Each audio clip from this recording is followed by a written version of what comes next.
আরাফার রোজা কবে রাখবো, এই বিষয়টা নিয়ে আমাদের দেশে বহুত কথাবার্তা, বহু ধরনের মন্তব্য পাওয়া যায়। আসলে রাসূলুল্লাহ সাল্লাল্লাহু আলাইহি সাল্লাম বলেছেন জিল হজ মাসের 9 তারিখ রোজা রাখার জন্য।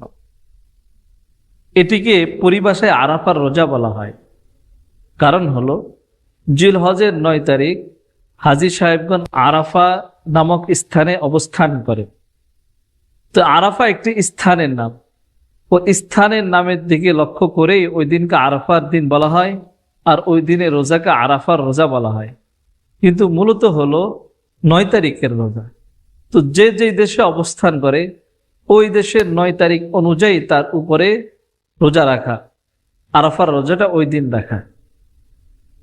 সৌদি আরবের সাথে মিল রেখে ওনারা যেই দিন আরাফায় অবস্থান করবেন ওই দিন বাংলাদেশে থেকে আরাফার রোজা রাখা এটা নিতান্তই শরীয়ত বহির্ভূত কাজ।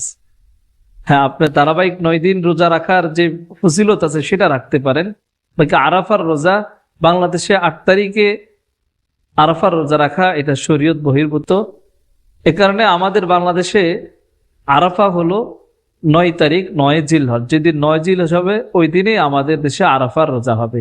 আরাফার রোজার ফজিলত হলো রাসূলুল্লাহ সাল্লাল্লাহু আলাইহি ওয়াসাল্লাম বলেছেন যে ব্যক্তি আরাফার রোজা রাখবে তার সামনের এবং পিছনের 1 বছরের গুনাহ আল্লাহ মাফ করে দিবেন। এখানে আরাফার রোজা রাখার সবাই চেষ্টা করব, তবে বিভ্রান্ত থেকে আমরা প্রত্যেকে নিজেকে বাঁচিয়ে রাখব। শরীয়তের যে কোনো বিধান পালন করার ক্ষেত্রে লক্ষণীয় বিষয় হলো যে শরীয়ত যেভাবে বলেছে, রাসূলুল্লাহ সাল্লাল্লাহু আলাইহি ওয়াসাল্লাম যেভাবে বলেছে ওইভাবে আদায় করা। ভিন্ন কোনো পন্থায় ভিন্ন কোনো মতকে গ্রহণ করা এটা শরীয়ত বহির্ভূত কাজ, যেগুলো বিদআতে রূপান্তর হয়। আল্লাহ আমাদেরকে বিদআত মুক্ত আমল করার তৌফিক দান করুন।